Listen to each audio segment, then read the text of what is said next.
उधर दहशतगर्दी के फरोग लिए अफगान तालिबान दियां जाबराना पाबंदियां अफगानिस्तान तालीमी ते फिक्री दबाव विच शदीद मुतासर जालिम तालिबान रजीम अफगानिस्तान विच खामोश महरूम ते तासुब ज़दा मुआशरा कायम करने की कोशिशों में मसरूफ है। अफगानिस्तान में खास तौर पर खवातीन की तालीम ते कदगन का मकसद दहशतगर्दाना सोच ते नस्ल नूं परवान चढ़ाना है। इंसानी हकूक के कारकुनां ने सोशल मीडिया प्लेटफॉर्म एक्स ते ट्वीट करदे आख्या अफगानिस्तान में फिक्री सोच के खात्मे के अमल में अहल असातिज़ा नूं नज़रअंदाज किया जा रहा है। यूनीवर्सिटियां बंद ते अहम इलमी शोबे खत्म किए जा रहे हैं।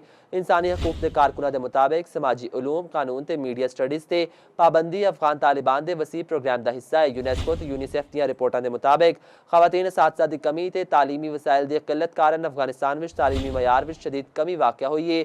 जाबिर अफगान तालिबान दियां बेजा पाबंदियां कारण खवातीन असातिज़ा की वड्डी तादाद बेरोजगार हो चुकी है।